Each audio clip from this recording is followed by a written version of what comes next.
महाराज, ज्ञान की पहचान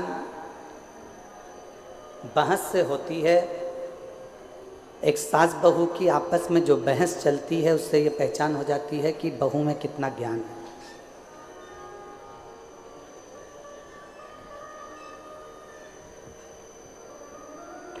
परिवार के किसी व्यक्ति की बहस चलती है तो उससे ये मालूम पड़ जाता है कि कौन के परिवार में कितना ज्ञान है।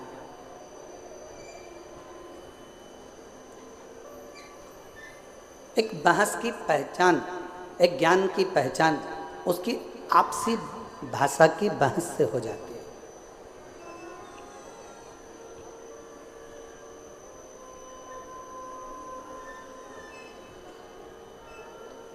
आप में कितना ज्ञान है ये आप किसी से तर्क कर रहे हो, वितर्क कर रहे हो, किसी से बातें कर रहे हो, किसी से बोल रहे हो, बहुत जल्दी पहचान में आ जाता है कि आपके अंदर कितना ज्ञान है, कितना ज्ञान भरा हुआ है, कितना ज्ञान आपके अंतर्गत समाहित है, कितना ज्ञान आपके अंतर्गत है। और यदि इंसान की पहचान करना है तो उसकी पहचान करने के लिए बहुत सारे धन, वैभव, संपदा, सत्ता, दौलत की जरूरत नहीं पड़ती। उसकी वाणी, उसकी बोली उसकी पहचान करा देती है कि उसमें कैसा इंसान है, कैसा व्यक्ति है और कैसा उसका व्यक्तित्व है। केवल वो बोलेगा, केवल उसकी वाणी निकलेगी, केवल उसके शब्द निकलेंगे, केवल वो बोलेगा और उससे उसकी पहचान हो जाएगी कि इसकी वाणी के अनुसार ये इंसान कैसा है। अब उसको परखने की जरूरत नहीं है, उसको बहुत जानने की जरूरत नहीं, उसको बहुत देखने की जरूरत नहीं, केवल उसको उसकी वाणी, उसकी शब्द, उसकी बोली ही उसकी पहचान बता देती है।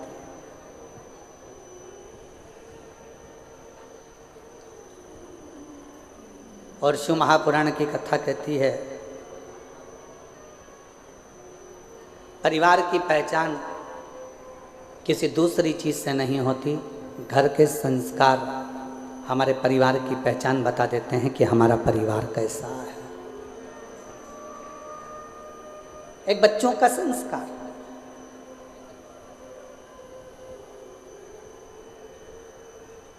एक प्रसंग याद आता है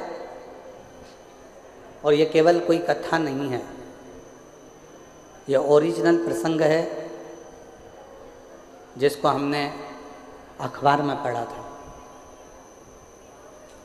शायद 4-6 साल पुराना हो सकता है।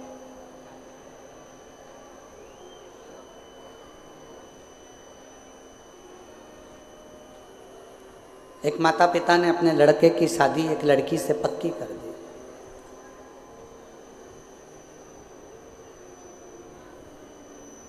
दिखने में सुंदर है लड़की, अच्छी है, श्रेष्ठ है, सुंदर है, पढ़ी लिखी भी है।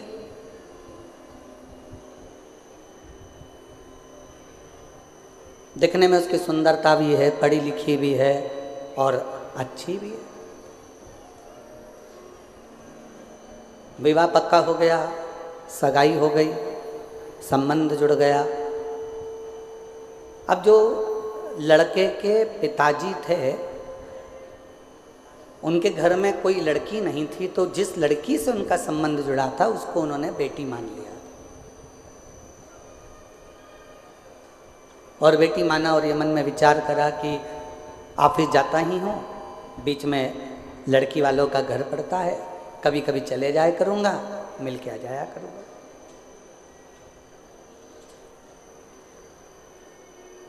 ये कोई कथा नहीं है, हमने अखबार में पढ़ा था। 6 साल 8 साल पहले का एक प्रसंग है जो आपको श्रवण करा। अब लड़के के पिताजी लड़की के घर जाते, कभी सुबह सुबह चले जाते तो माँ पोछा लगाती हुई दिखती, झाड़ू लगाते हुए दिखती। इतने में तुरंत लड़के के पिताजी ने लड़की की माँ से पूछा, आप पोछा लगा रही हो? उन्होंने कुर्सी दी, लड़के के पिताजी बैठे, लड़की की माँ झाड़ू निकालते निकालते झाड़ू को रखा, हाथ धोया, पानी लेकर आई, चाय बनाई, समधी जी को पिलाई। समधी जी ने चाय पी, पानी पिया। पानी चाय पीने के बाद में जब वापस चाय पानी पीने के बाद में पुनः थोड़ी देर बाद वापस चल दिए। शंभू शंभू शंभू। चाय पानी पीने के बाद वापस चल दिए। फिर 2-3 दिन हुए, लड़के के पिताजी फिर आ गए। माँ उस समय पर बर्तन मांज रही थी।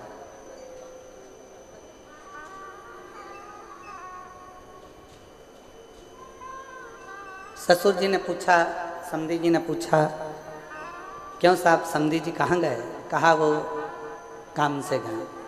बेटा काम से गया, बेटी अंदर है। अच्छा। समधी जी के लिए बर्तन मांजते मांजते छोड़कर फिर वो चाय लाई, पानी लाई। समधन ने चाय पानी पिलाया। समधी जी फिर चले गए।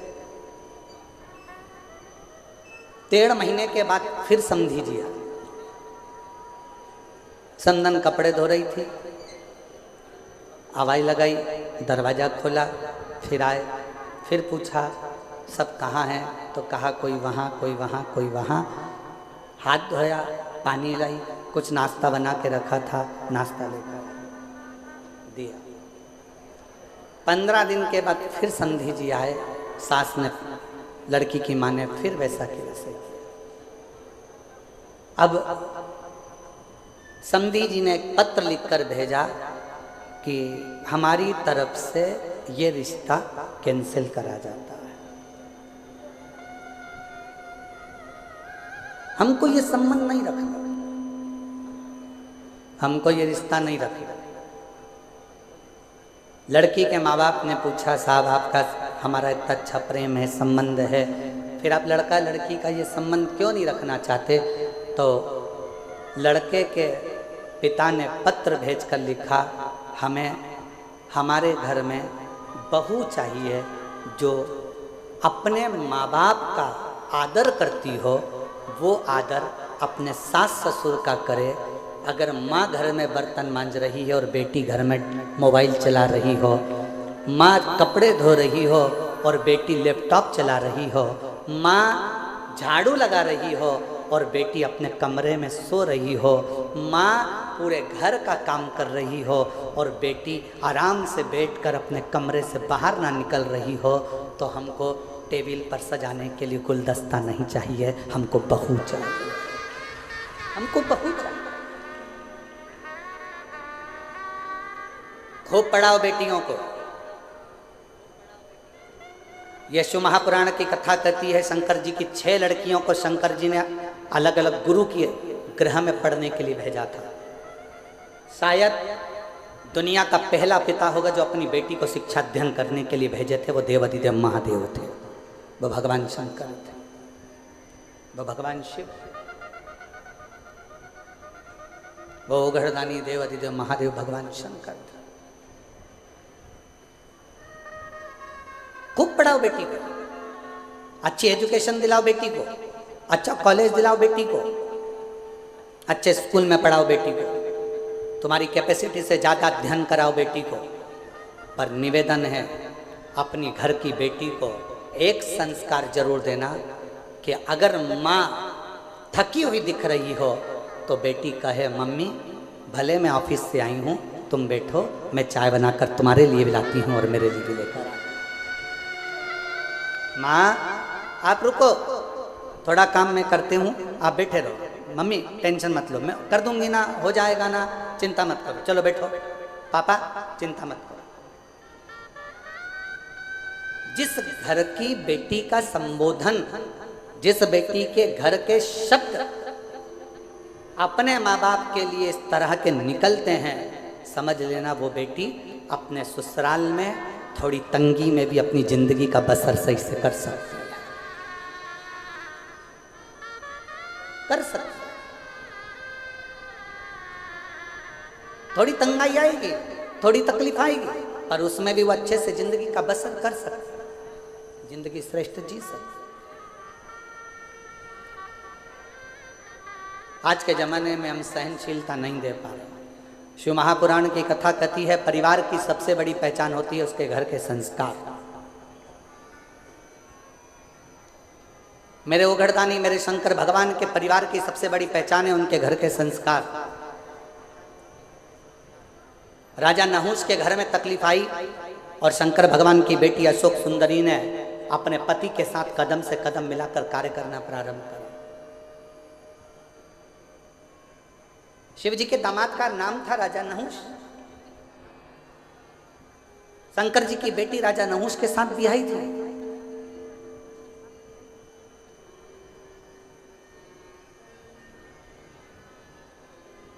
ऐसा नहीं है कि जिंदगी में मुसीबत नहीं आती। हम पहले भी कथा के माध्यम से आपको कहे थे मंगल सूत्र गले में लड़की के इसलिए बांधा जाता है, विवाह के समय पर लड़का लड़की के गले में मंगल सूत्र इसलिए बांधता है क्योंकि मंगल सूत्र में एक जैसे दाने नहीं होते। मंगल सूत्र में थोड़े दाने सोने के होते हैं तो थोड़े दाने काले होते हैं, थोड़े दाने पीले होते हैं तो थोड़े दाने लाल होते हैं, थोड़े दाने पीले होते हैं तो थोड़े दाने काले होते हैं। लड़की के गले में लड़का शादी के समय पर मंगल सूत्र इसलिए बांधता है कि जैसे मंगल सूत्र में आधे दाने पीले, आधे काले, आधे सोने के, आधे मोती के होते हैं, उसी तरह हमारी जिंदगी एक जैसी नहीं चलती। शादी के बाद कभी खुशियां भी आएंगी तो कभी गम भी आएगा, कभी दुख भी आएगा तो कभी सुख भी आएगा। एक जैसा जीवन नहीं रहेगा। पर आखिरी में मंगल सूत्र में एक बड़ा सा पेंडिल होता है और शिव महापुराण की कथा कहती है जब संघर्ष के दिन, अच्छे और बुरे दिन निकलते निकलते थक जाते हैं, तब एक समय पर अच्छी जिंदगी का पेंडिल तुम्हारी किस्मत में आ ही जाता है। तुम्हें घबराने की जरूरत नहीं, तुम्हें घबराना नहीं।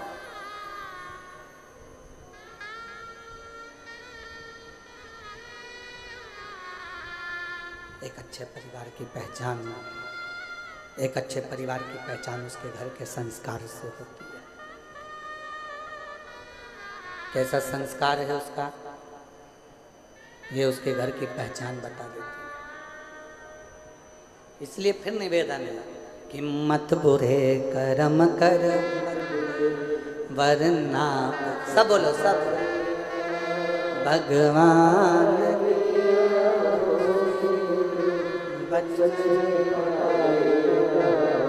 तो बच नहीं,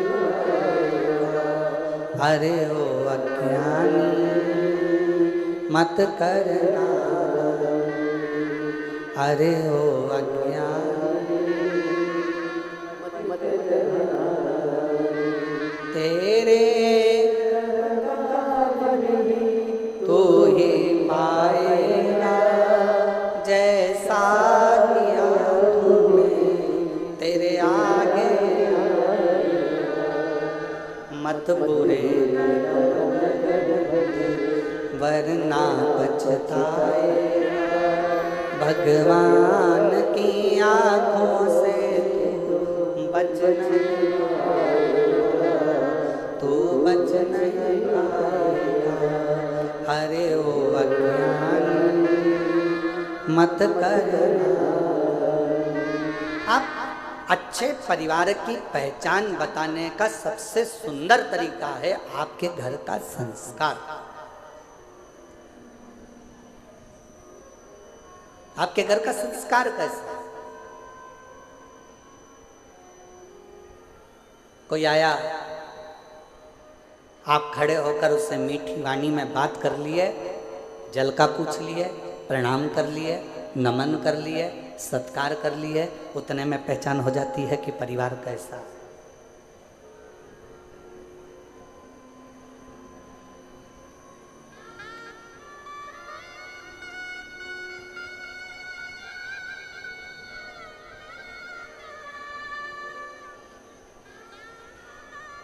कौन बना रहा है भोजन, कौन दे रहा है सेवा? महादेव महाराज जी प्रणाम करते हुए कहूँगा आपको, हो सकता है कि घर के लोगों को लगे, कल हम जब आए और आने के बाद ऊपर कक्ष में गए, हम प्रसाद पा रहे थे तो हमने बच्चों से पूछा कि प्रसाद किसने बनाया? तो बच्चे बोले कि महादेव महाराज जी के ही यहाँ से, उनके ही परिवार की उनकी ही माताजी और उनकी ही धर्मपत्नी आदि जो परिवार में बेटी और परिवार के सदस्य हैं, वही प्रसाद बना। तो हमने ललित महाराज जी को तुरंत कहा कि उनको धन्यवाद देना कि इतने आदरणीय होने के बाद भी उन्होंने अपना रसोई घर नहीं छोड़ा और प्रसाद बनाने की क्रमता जारी रखी, उसके लिए साधुता।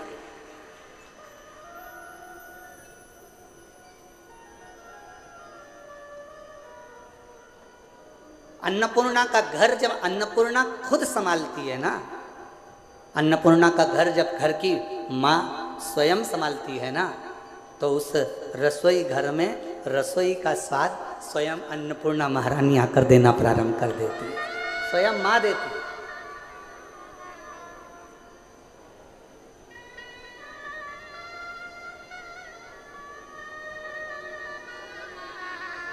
और यही प्रभु की कृपा है। हम हर जगह कथा करने जाते हैं तो कहीं ना कहीं हमको कहना पड़ता है कि कहना कि सब्जी में मिर्ची की मात्रा कम करो, कहना पड़ता है सब्जी में ये मात्रा ज़्यादा करो, कोई मात्रा कम करो। पर पहली बार प्रसाद पाने के बाद ये कहना पड़ा कि सारी प्रसादी अन्नपूर्णा महारानी ने बनाई है, सब प्रसाद अच्छा स्वीकार है।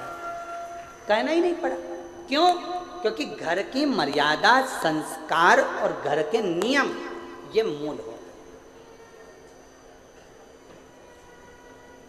और एक चावल का दाना देखा जाता है हंडी का कि चावल पका कितना है, पूरी हंडी कितनी पकी है।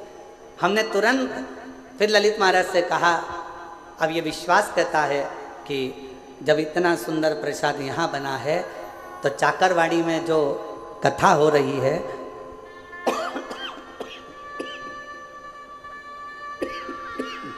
उसके भंडारे का प्रसाद भी बड़ा सुंदर बन रहा होगा और सब आराम से प्रेम से पा रहे हैं।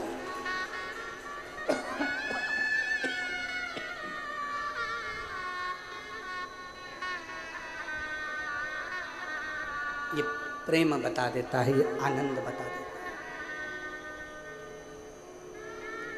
शिव कथा कह रही है, भगवान शंकर का प्लेन जा रहा है, एकदम सूखा सूखा माई के गला पकड़ रहा है।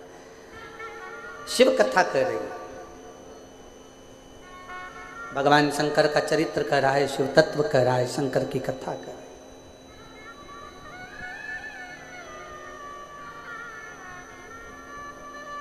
आपके घर के संस्कार बता देते हैं कि परिवार कैसा है,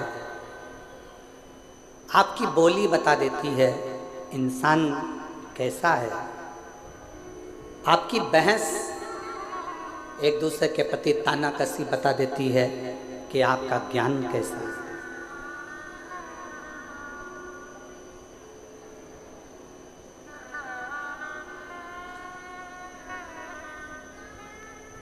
इसलिए निवेदन है, शिव को स्वीकार करने से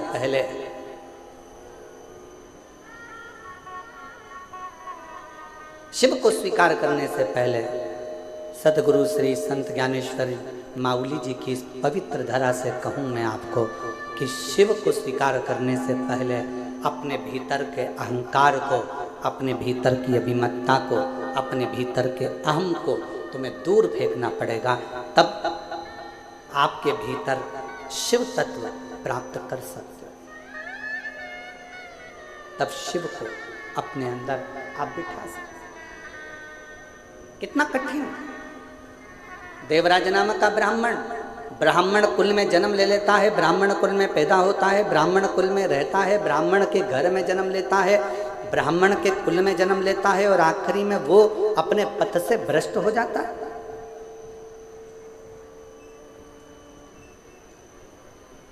अपने मार्ग से दूर हो जाता है।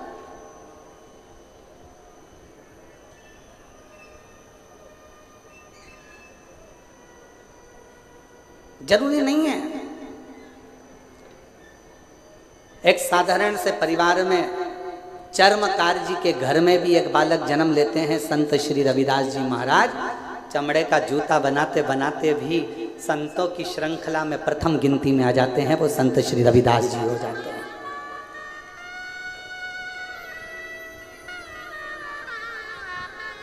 नामदेव जी महाराज, संत तुकाराम जी महाराज, मुक्ताबाई, रामकृष्ण परमहंस जी, चैतन्य महाप्रभु जी, सबके चरित्र का स्मरण तो करिए।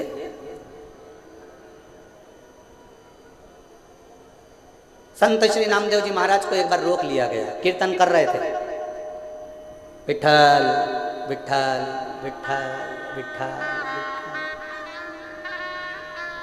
लगे हुए अपनी भक्ति में अलमस्त। नामदेव जी महाराज राम कृष्ण हरि जय राम कृष्ण राम कृष्ण राम कृष्ण राम कृष्ण हरि जय राम कृष्ण हरि राम कृष्ण हरि जय राम कृष्ण हरि राम कृष्ण राम कृष्ण राम पावन पावन नाम राम कृष्ण हरि पावन पावन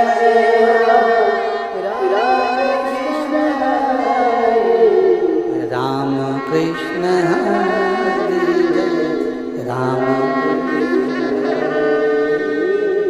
राम कृष्ण राम। नामदेव जी महाराज अपने कीर्तन में डूबे हुए थे।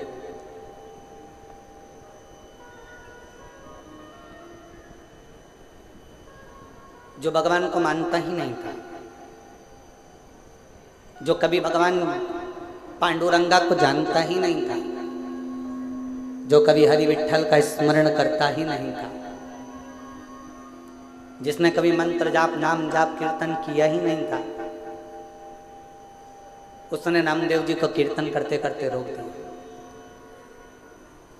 एक बार रोका, नामदेव जी महाराज नहीं रुके, वो अपनी मस्ती में गुनगुनाते रहे, राम कृष्ण हरे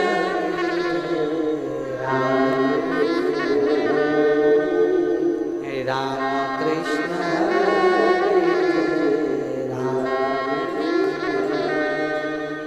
राम कृष्ण हरि जय राम कृष्ण हरि जय राम कृष्ण हरि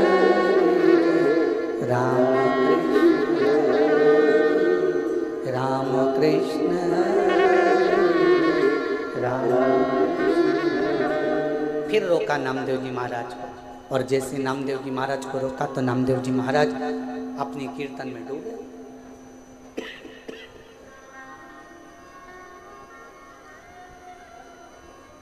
बार बार नामदेव जी को रोका जा रहा, नामदेव जी महाराज रुकते हैं।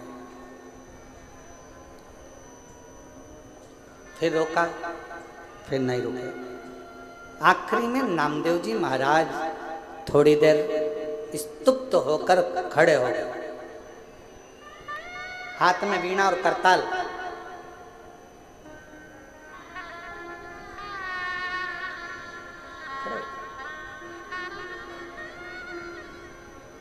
क्या है भाई, तुम मुझे कीर्तन क्यों नहीं करने देते? मेरे कीर्तन करने से तुम्हें तकलीफ क्या है? मेरे कीर्तन करने से तुम्हें कष्ट क्या है? नामदेव जी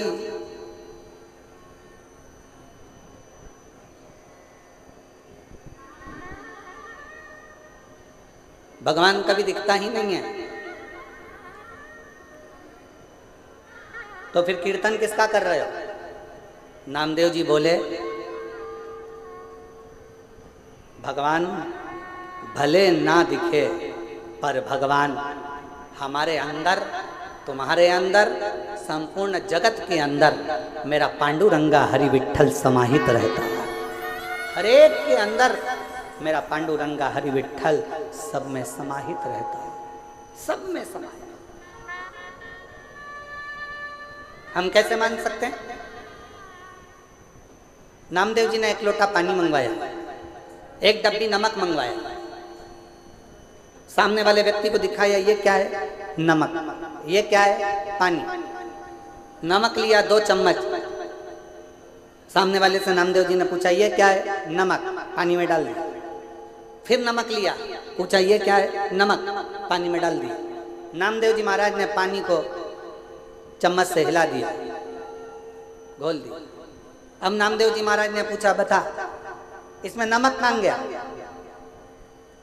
सामने वाले ने कहा कि इसमें नमक तो घुल गया, नमक इसमें चला गया। अब तो इसको उकाल ले, गरम कर ले, तपा ले, तो भी इसमें नमक मिला की मिला ही रहेगा। नमक दिखता नहीं है, पानी में घुल जाता है। उसी तरह मेरा हरि विठ्ठल भी दिखता नहीं है। जब मानव जन्म लेता है उसमें शिव तत्व समाहित घुला हुआ होता है। परमात्मा उसमें घुला हुआ, परमात्मा उसमें समाया हुआ।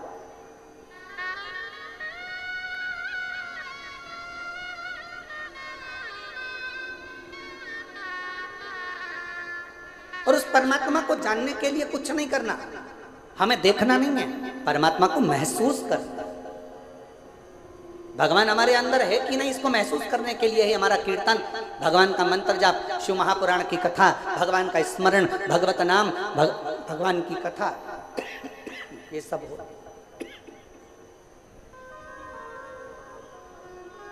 ये परमात्मा को जानने के लिए होते, परमात्मा को पहचानने के लिए होती है। हमारे अंदर शिव तत्व कितना है, हमारे अंदर भगवान कितना समाहित है, हमारे अंदर भगवान कितना समाया हुआ है, इसकी पहचान हमारी कथा, भगवान शंकर का चरित्र, भगवान की पावन कथा हमको बता देती है कि हमारे अंदर शिव तत्व कितना है। आज एक संत की भूमि पर संत की कथा, शिवगण भृंगी शिव महापुराण की कथा चल रही है।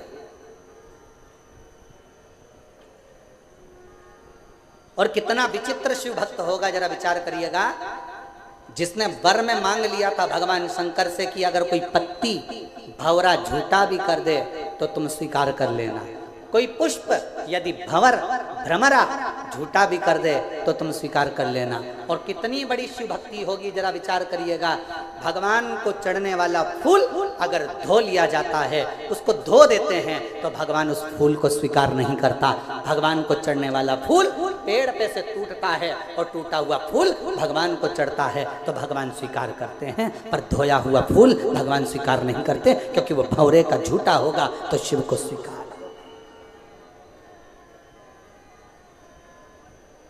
कितना विचित्र कथा है। फूल को कब तोड़ा जाता है? जम के बोलो जरा। भगवान को चढ़ने वाले फूल को कब तोड़ा जाता है? नहाने के बाद कि नहाने के पहले? बोलते जाओ, उत्तर दो जल्दी।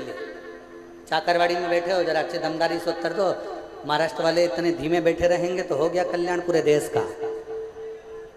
सारी बुलंद आवाज तो महाराष्ट्र से ही गूंजती है, जैसे छत्रपति संभाजी के लिए गूंजी थी।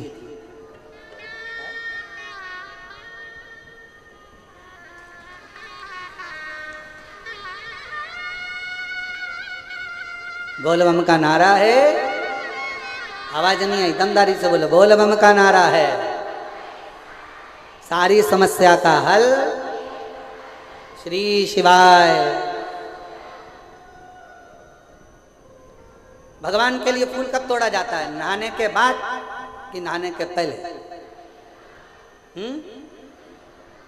ठीक है।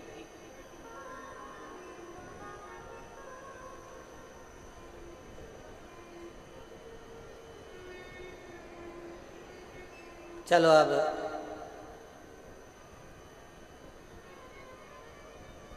पुष्प शिव महापुराण की कथा बाची थी, किन किन ने सुनी थी? उस कथा को एक बार हम पुनः, अगर बीच में कभी योग लगा तो आस्था चैनल वालों से कहेंगे कि उस कथा को एक बार वापिस आस्था चैनल पर दिखाओ, पुष्प शिव महापुराण की कथा, वो 5 दिन की थी। उसमें पंच पुष्प का वर्णन किया था कि पुष्प कौन सा फूल जमीन पर गिरा हुआ भी मेरे भगवान स्वीकार कर लेते हैं, कौन सा पुष्प जहरीला है जो किसी देवता पर नहीं चढ़ता वो भगवान स्वीकार कर लेते हैं, कौन सा पुष्प जिसको कीड़ा भी चख ले, भंवर भी झूठा कर दे, जिसको खंडित भी किया जाता है तो भगवान स्वीकार कर लेते हैं, कौन सा पुष्प।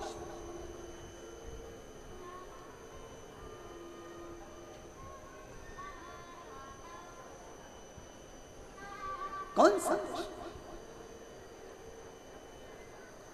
शिव कथा कह रही, भंवर का झूठा, भंवरे का झूठा स्वयं भृंगी ऋषि ने, भृंगी बाबा ने भगवान शिव से अगर कोई वर मांगा था तो यही मांगा था कि भंवरे का झूठा भी अगर कोई पुष्प है, भ्रमर का झूठा भी है, और कोई स्नान करा नहीं करा, कोई नहाया नहीं नहाया, और हे देवादिदेव महादेव, उसने अगर तुम्हारे लिए डाली में से पुष्प को चुन भी लिया ना तो उसके पुष्प को आप स्वीकार जरूर करना। शंकर ये नहीं देखते कि तुम स्नान कर कर पुष्प तोड़े।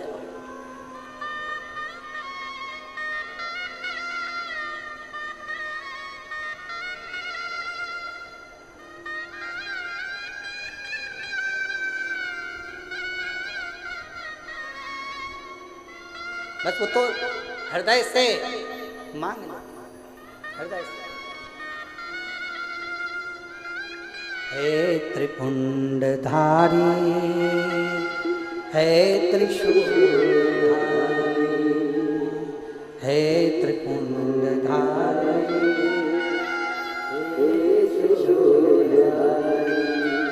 अपनी शरण में हमको अब ना लीजिए, अपनी शरण में हमको हे ना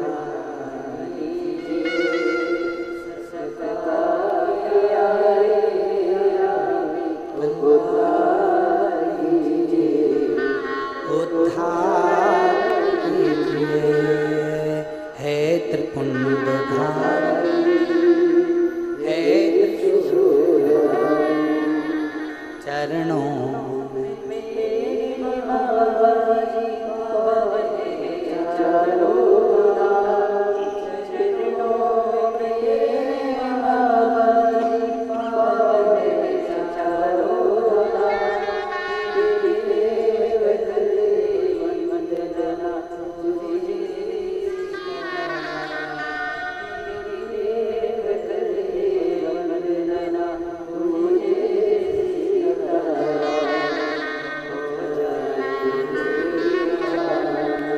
हो जाए पूरी कामना, उपकार कीजिए, सबका किया है मेरा भी कल्याण,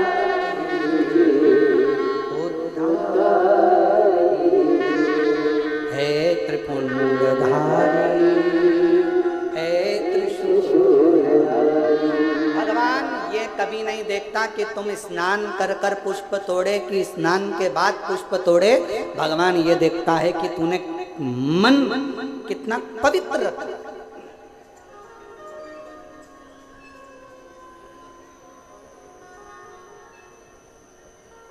अब एक उत्तर दो चाकरवाड़ी वालों साहब, ए बीड़ जिले की जीजियों और जितने मेरे जीजा बैठे सब उत्तर देना, बेटियां बेटे सब उत्तर देना, मेरी माएँ भी उत्तर दें, मेरे बाबा भी उत्तर दें।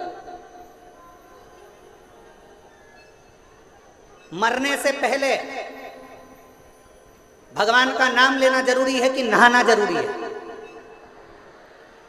मरने के पहले, मैं मरने की बात नहीं पूछ रहा हूं, मरने के पहले भगवान का नाम लेना जरूरी है कि नहाना जरूरी है?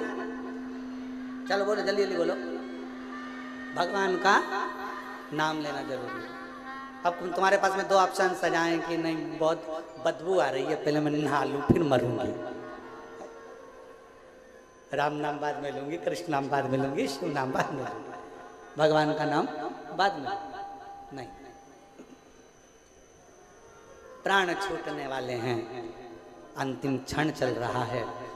कोई नहीं देखेगा कि तुझे हॉस्पिटल में पड़े हुए कितने दिन हो गए, कितने दिन से तूने स्नान नहीं करा, कितने दिन से तू नहाया नहीं, कितने दिन से तूने ब्रश नहीं करा, कितने दिन से तू कभी स्नान नहीं कर पाया। कोई नहीं देखेगा। हर व्यक्ति एक बात कहेगा, अंतिम क्षण है, राम कहो अंतिम क्षण है, कृष्ण कहो अंतिम क्षण है, पांडुरंगा हरि विठ्ठल कहो अंतिम क्षण है, शिव का नाम लो अंतिम क्षण है, भगवान को याद करो। कोई नहीं कहेगा 8 दिन पहले नहाया था अभी तक नहाया नहीं, मरेगा तो नरक जाएगा, वैकुंठ जाएगा कि नहीं जाएगा, कोई नहीं कहेगा। सब कहेंगे अगर मरने से पहले भगवान का नाम ले लिया तो वैकुंठ तो चला गया, नहाया कि नहीं नहाया किसी को मतलब नहीं।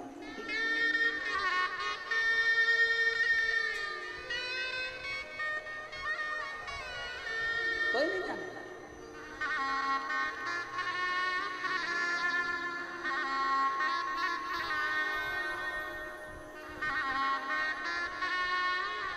कोई नहीं जानेगा महाराज, कोई नहीं पूछेगा। भगवान देवदेव महादेव को अपने मन का भाव बड़े हृदय से कहिए। जहाँ जगह मिले वहाँ बैठकर शिव जी को अपने मन का भाव कहिए, सब प्रार्थना करो। रवि प्रदोष है, कहते हैं रविवार का यदि प्रदोष पर्व पड़े ना, और शिव जी को 3 चीज़ें रवि प्रदोष के दिन दी जाती हैं। पहले नंबर पर 1 लोटा जल, दूसरे नंबर पर प्रदोष काल में दीपदान, और तीसरे नंबर पर भगवान शंकर के नाम का उच्चारण। पंचाक्षर मंत्र या षडाक्षर मंत्र या श्री शिवाय नमस्ते। अगर मौका लगा है तो बाबा को अपने मन से भाव से हृदय से प्रार्थना करो, सब साथ में बोलें और विनय करें। जिन जिन को आता है वो अपने साथ में बोलेंगे, सब प्रार्थना करेंगे। शंभू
भगवान देवादिदेव महादेव भगवान शिव ओगड़दानी त्रिकालदर्शी कैलाशी अविनाशी भगवान शंकर की पवित्र कथा कर रही है। शिव महापुराण वर्णन कर रही है, शिव तत्व कह रहा है। भगवान ओगड़दानी त्रिकालदर्शी कैलाशी अविनाशी शिव की कथा कर रही है।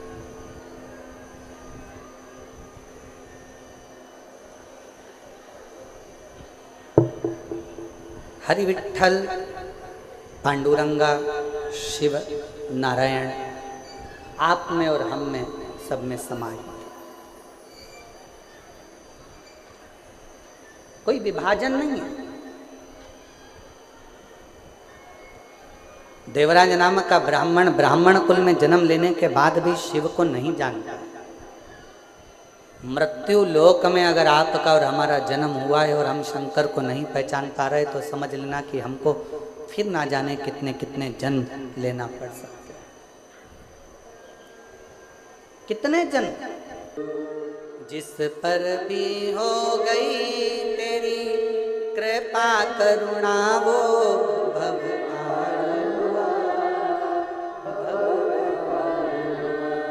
पापी हो चाहे जितना उसका भी बाबा उद्धार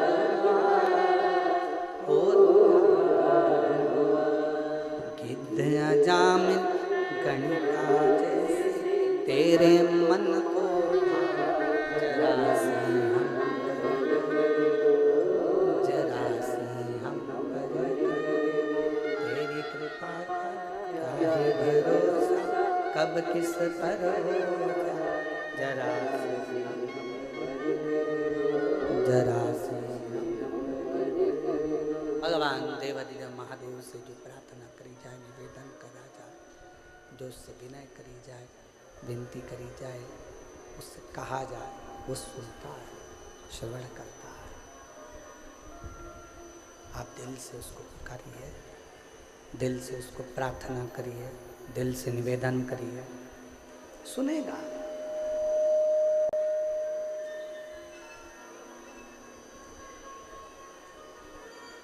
देवराज नाम के ब्राह्मण का तो विश्वास से ही शिव पर नहीं था।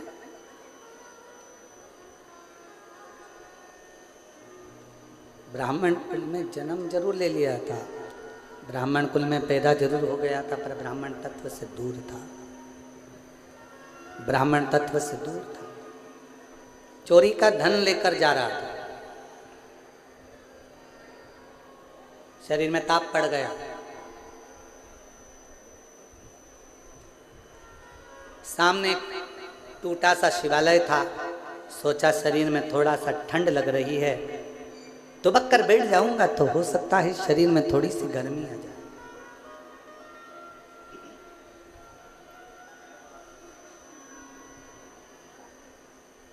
एक दीवाल का सिराना लिया और दीवाल की आड़ कर कर एक दीवाल का लेकर दीवाल की आड़ कर कर बैठ गया। दीवाल की सब शरीर कांप रहा, शरीर कांप रहा। आ जाओ।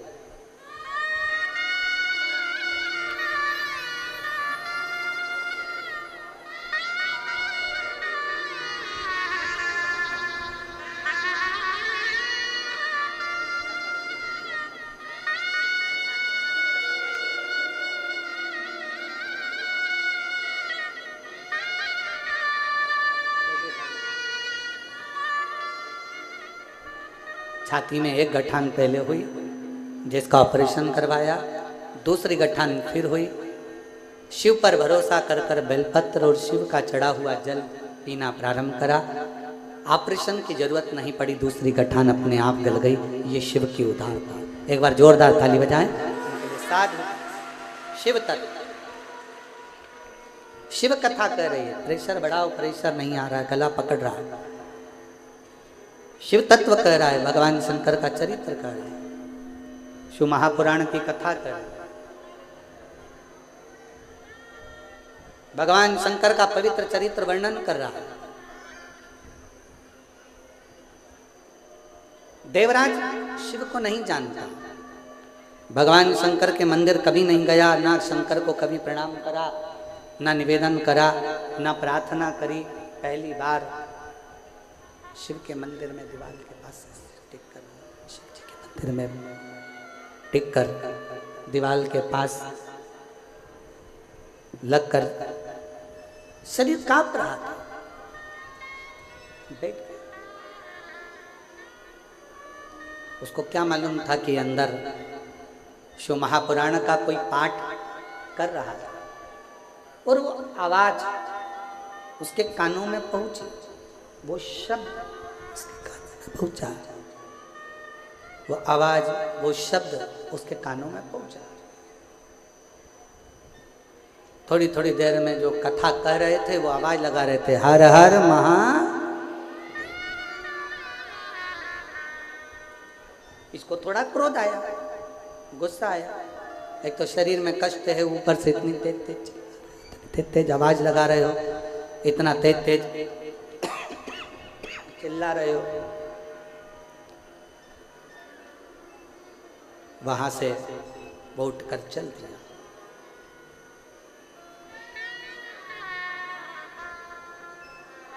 अच्छा, एक बात शिव महापुराण की कथा बहुत अच्छी करती है। आ जाओ।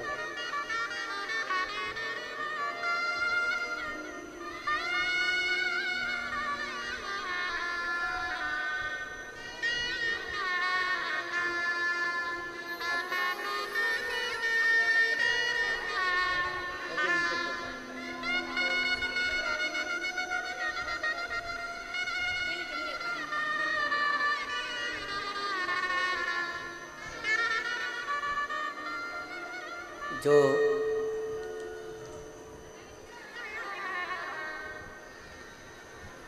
बाईस साल का जो लड़का चले गया था, उनकी मौसी हैं, और जिन्होंने परवणी में कथा सुनवाई थी, और बाबा की कृपा से 2 बेटों ने जन्म लिया था। एक बार जोरदार ताली बजाएं। शिव तत्व शंकर की कथा, उनकी उदारता, उनकी करुणा, उनकी दया, कृपा। शिव कथा कर रही है, भगवान शंकर का चरित्र कर, शिव महापुराण की कथा कर। देवराज को शिव भक्ति का बल नहीं था। शिव महापुराण एक बात बहुत अच्छी कहती है कि वृक्ष की पत्तियां भले सूख जाए, वृक्ष के पुष्प भले सूख जाए, पर वृक्ष की जड़ हमेशा ताजी की ताजी, गीली की गीली बनी होना चाहिए। यदि वृक्ष की जड़ गीली रहती है, ताजी रहती है, और वृक्ष की जड़ अगर नहीं सूखती है तो पत्ती हो चाहे फूल हो, वृक्ष की जड़ के कारण वो पत्ती और फूल वापिस वैसे की वैसे ही हो जाते हैं। शिव भक्ति, भगवान शंकर की कथा भी कुछ ऐसा ही वर्णन करती है। बीड़ जिले में कितने सारे लोग रहते होंगे, चाकरवाड़ी के आसपास में कितने सारे लोग रहते होंगे, कितने सारे जीव रहते होंगे, पर क्या सब शिव महापुराण की कथा तक पहुंच सकते हैं क्या? जम के बोलो जरा। नहीं। क्या सब शिव महापुराण तक आ सकते हैं क्या? नहीं। वही पहुंच पाता, वही शंकर की कथा तक, शिवालय तक, संत तक, गुरु तक वही पहुंच पाता है जिसके हृदय में शिव भक्ति की जड़ हमेशा ताजी की ताजी बनी रहती है, वो कभी सूख नहीं, वो शिव तक पहुंच जाए, शंकर तक पहुंच जाए।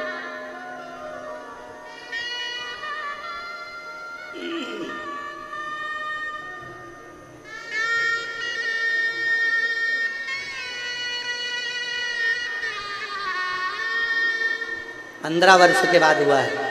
एक बार जोरदार ताली बजाओ।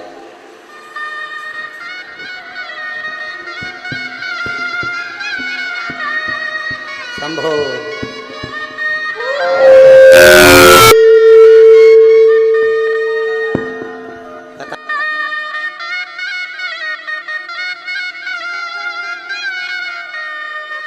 कथा करेगा ये पक्का है। ओ और तेरी कृपा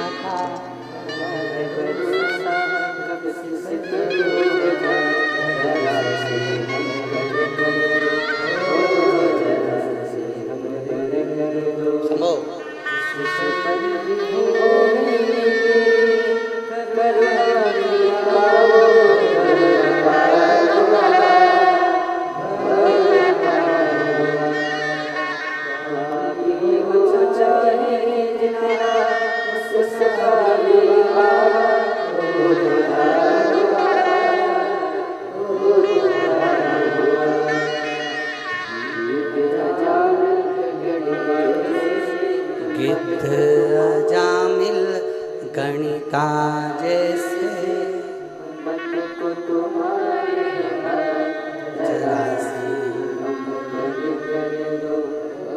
तेरी कृपा का क्या है भरोसा, अब किस पर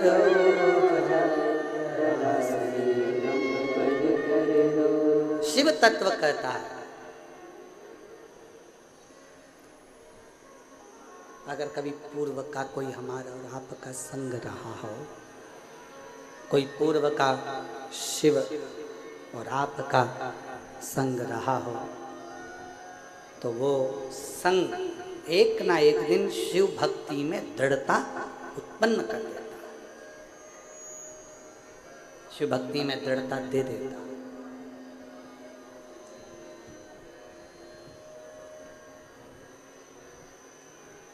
शिव भक्ति में ना किसी भी चीज की जरूरत नहीं है। दुनिया के लोग अगर आपसे कह दें कि शंकर जी की भक्ति करने के लिए ये चीज चाहिए, तो नहीं चाहिए। शिव भक्ति में सबसे ज्यादा जरूरी है तुम्हारा मन, दिल, हृदय और आपके भीतर का विश्वास।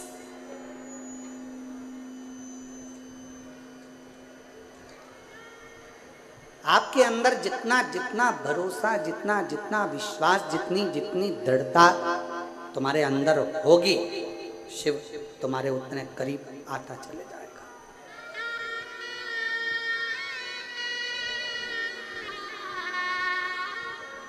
इंसान का जन्म हर घर में होता है।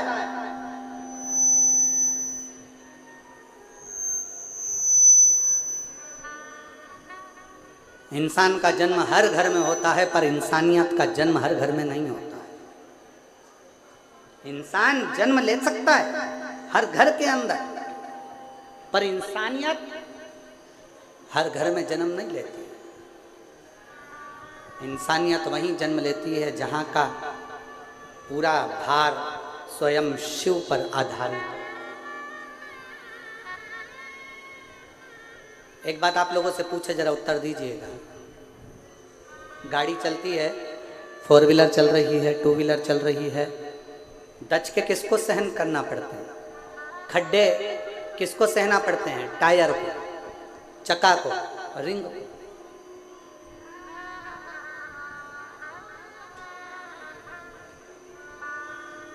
जितने दचके आएंगे, जितने खड्डे आएंगे, वो चक्के को सहना पड़ रहे हैं, टायर को सहना पड़ रहा है, क्योंकि उसको चलना है, मंजिल तक पहुंचना है। उसको मालूम है मेरे अंदर, इस गाड़ी के अंदर बहुत सारे बैठे हुए हैं,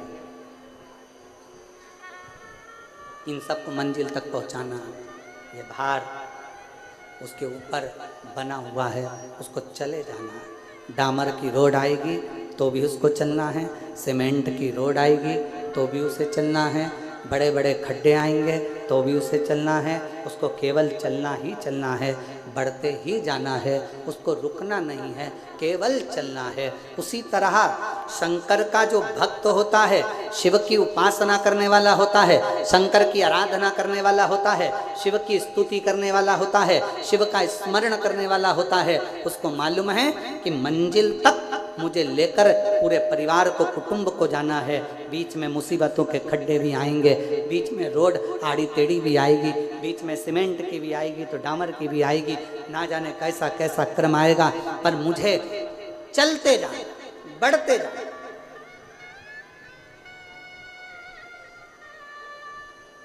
थोड़ा कष्ट आएगा जिंदगी में, ऐसा नहीं कि कष्ट नहीं आ सकता, तकलीफ नहीं आएगी या परेशानी नहीं आती है। कोई तुमसे कह दे, कोई महाराज ऐसा मिल जाए और तुमसे कह दे कि तुम्हारी जिंदगी में मैं दुख नहीं आने दूंगा, तो व्यर्थ की बात है, समझ लेना पक्का झूठा महाराज है। कोई तुमसे कह दे कि तेरी जिंदगी में मैं तकलीफ नहीं आने दूंगा, दुख नहीं आने दूंगा, समझ लेना पक्का झूठा है महाराज। दुख आएगा। एक साधारण मनुष्य की जिंदगी में भी दुख आता है, तो एक महाराज की जिंदगी में भी दुख आता है। एक गरीब की जिंदगी में भी दुख आता है, तो एक करोड़पति की जिंदगी में भी दुख आता है। जितना ललाट पर पूर्व में लिखा हुआ है, कुर्सी, पद, प्रतिष्ठा, सम्मान, यश, ये सारा की सारा तुमने पूर्व में किसी को दिया होगा, तो आज तुम्हें कुर्सी भी मिल रही है, पद भी मिल रहा है, प्रतिष्ठा भी मिल रही है, यश भी मिल रहा है। नहीं तो तुम्हारे ही नाम का एक व्यक्ति हाथ ठेला धका रहा है, तुम्हारे ही नाम का एक व्यक्ति घर में काम कर रहा है, तुम्हारे ही नाम का एक व्यक्ति किसी के यहाँ झाड़ू लगा रहा है, एक व्यक्ति पोछा लगा रहा है। नाम की मूलता नहीं है, मूलता है तुम्हारे कर्म की। इसलिए जो पूर्व में करा आज सुख भोग रहे हो, और आज करोगे तो बाद में सुख भोगने को मिलेगा। जैसा कर्म करोगे उस कर्म के अनुसार तुम्हें फल की प्राप्ति।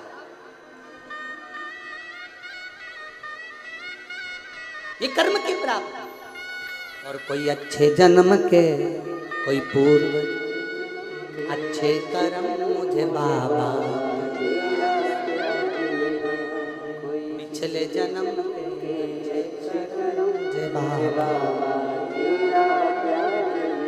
जहाँ सारी दुनिया झुकती है, जहाँ सारी दुनिया झुकती है, मुझे वो आली दरबार मिला, दरबार मिला।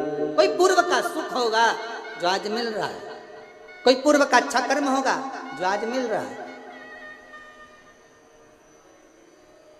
अच्छा एक बात और समझ लो जरा अच्छे से, एक ही कॉलेज में, जिस कॉलेज में तुम पढ़े उस कॉलेज में 50 बच्चे पढ़े होंगे। बोलो पढ़े कि नहीं पढ़े, जम के तो बोलो।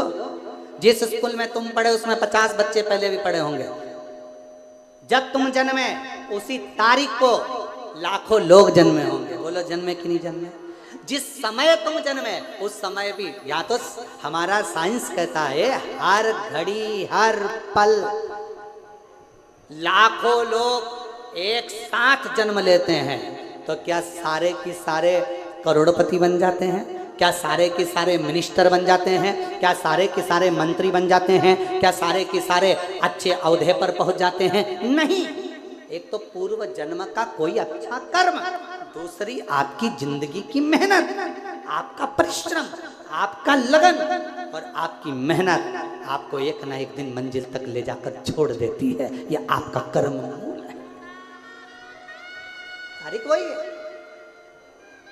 10 तारीख को आपका जन्म हुआ तो 10 तारीख को बहुत सारों का जन्म हुआ। 15 तारीख को आपका जन्म हुआ तो 15 तारीख को बहुत सारों का जन्म हुआ। 16 तारीख को आपका जन्म हुआ तो 16 तारीख को बहुत सारों का जन्म हुआ। 17 तारीख को जन्म हुआ तो 17 को बहुत सारे हुए। तुम 9:15 पे जन्मे तो 9:15 पे ना जाने कितने बच्चे और जन्मे। सबका भाग्य एक जैसा नहीं हो सकता। सबका कर्म, सबकी लगन और सबका प्रारब्ध अलग अलग। इसलिए फिर निवेदन है,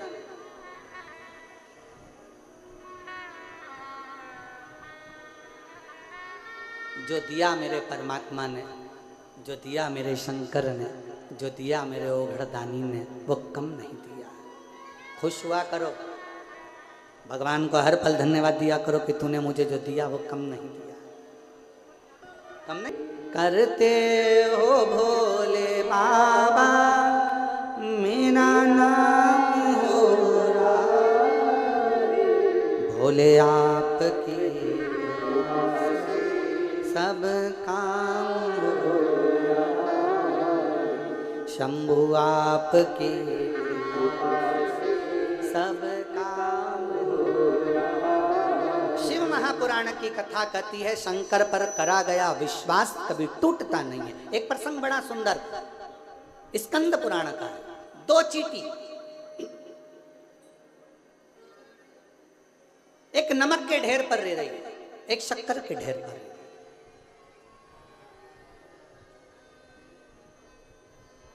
एक दिन शक्कर वाली चींटी ने नमक वाली चींटी से कहा, एक दिन शक्कर वाली चींटी ने नमक वाली चींटी से कहा कि थोड़े दिन मेरे साथ चल, थोड़ा मीठा मीठा खाया कर, चल मेरे साथ।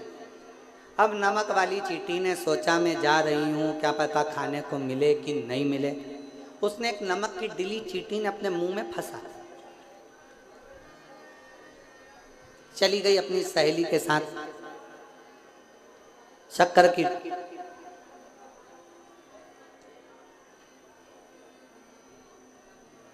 अब शक्कर, वो नमक डली मुंह में है, शक्कर खाती है। ईमानदारी से बोलो, इधर नमक भरा हुआ है और 2-4 बूंद शक्कर खाओगे तो मीठी लगेगी क्या? ओ चाकरवाड़ी वालों, अच्छे से तो बोलो, लगेगी? आखिरी में चींटी जाने लगी। शक्कर वाली चींटी ने नमक वाली चींटी से पूछा, तुझे कैसा लगा? नमक वाली चींटी बोली, काहे का जैसी वहां थी वैसी यहाँ। शिव महापुराण में स्कंद पुराण वर्णन करती है, एक तरफ तो तुम शंकर के मंदिर में जा रहे हो, शक्कर के पहाड़ पर जा रहे हो, और दूसरी तरफ अविश्वास का नमक तुम्हारे मुंह में भरा पड़ा है कि होगा कि नहीं होगा। एक बार चल के देखती हूं, होगा कि नहीं होगा। अविश्वास का नमक बाजू में फंसा हुआ है और जा रहे हो शिव के मंदिर। शिव महापुराण की कथा कहती है, अविश्वास का नमक लेकर अगर शंकर के मंदिर में जाओगे तो कभी विश्वास रूपी शिव का आनंद नहीं ले पाओगे। अविश्वास के नमक को पहले छोड़ दो और पूर्ण विश्वास के साथ जाओगे तो 5 महीने के बच्चे के शरीर में भी धड़कन वापिस आ सकती है, अगर विश्वास है तो। और अगर भरोसा नहीं, विश्वास नहीं, तो शिव। हम तो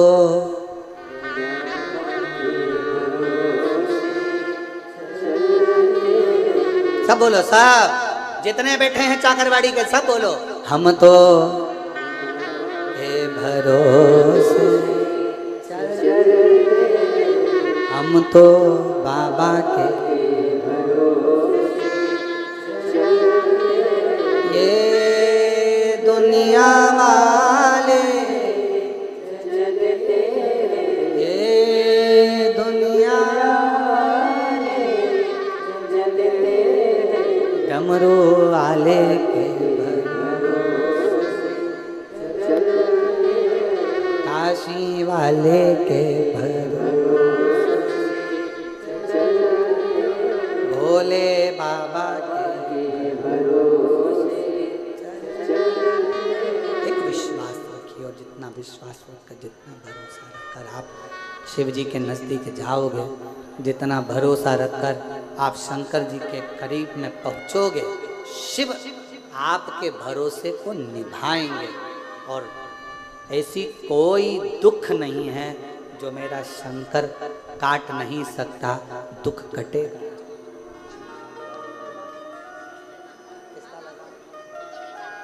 एक बार जोरदार ताली बजाओ।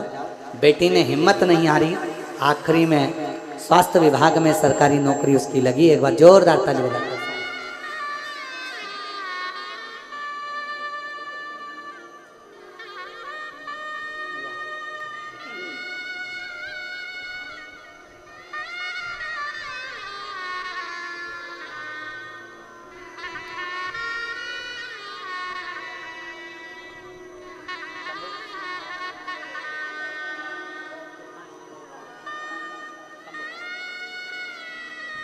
संभव 5 महीने की धड़कन चली गई थी इस बच्चे की। डॉक्टर ने मना कर दिया था कि अबॉर्शन कर दो, बच्चा नहीं।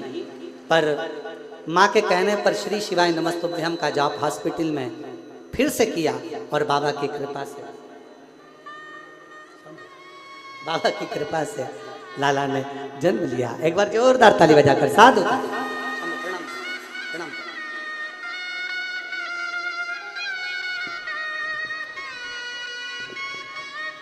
सबको माइक चाहिए हो।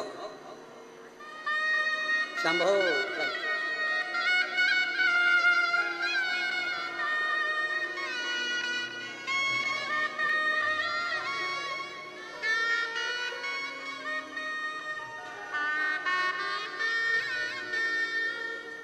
जो 22 साल का लड़का चले गया था, शांत हो गया था एक्सीडेंट में, और दोनों पति पत्नी ने परभणी में जाकर पंडाल में बैठकर बाबा की कथा सुनी। बाबा से 2 बार पशुपति व्रत, 2 बार आंकड़े की जड़ का प्रयोग, 2 बार सीहोर पहुंची, और बाबा की कृपा से 2 पुत्रों ने जन्म लिया। जोरदार ताली।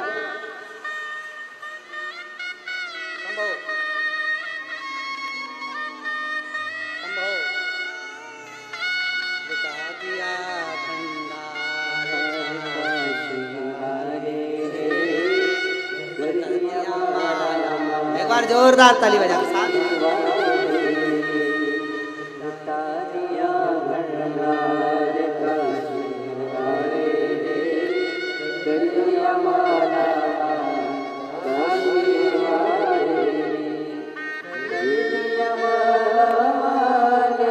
रजस्वला धर्म बंद हो गया था, 22 साल का लड़का चले गया था, रजो धर्म नहीं आता था।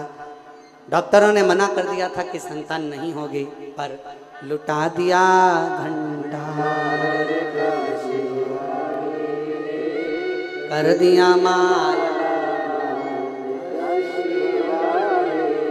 जो जैसी भावना वो वैसा।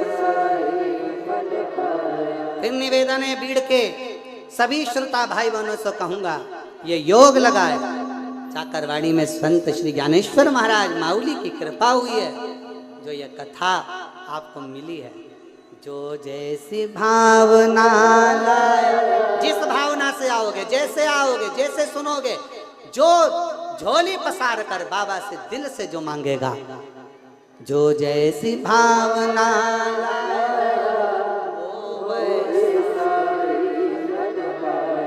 नहीं खाली उसे लौटाया, वो मन ही मन और कर दिया माला काशी, लुटा दिया। अब जो कामना लेकर अविश्वास का नमक मुंह से निकाल दो। आप तो ये सोच कर जाओ, मैं जा रही हूँ चाकरवाड़ी कथा सुनने के लिए, मुझे मालूम है शंकर देगा, 3 महीने में मेरी झोली भर देगा। ये विश्वास लेकर अगर कथा में आए हो तो 3 महीना तो जाने दो, 1 महीना जाने दो, कथा के मध्य में भी सूचना वो पहुंचाएगा कि तेरा काम। विश्वास, अविश्वास का नमक बाहर निकालो, और कुछ नहीं करना, ना कोई आडंबर, ना कोई दिखावा, सारी समस्या का हल। इतना धीमा बोलोगे तो क्या होगा तुम्हारा कालिया, जम के बोलो, सारी समस्या का हल। कोई दिखावा नहीं करना, किसी के पास नहीं जाना, किसी को हाथ नहीं दिखाना, किसी से भविष्य नहीं पूछना, अपना भविष्य खुद बनाना, अपनी लगन, मेहनत, परिश्रम और अपने शंकर पर करे गए भरोसे। विश्वास।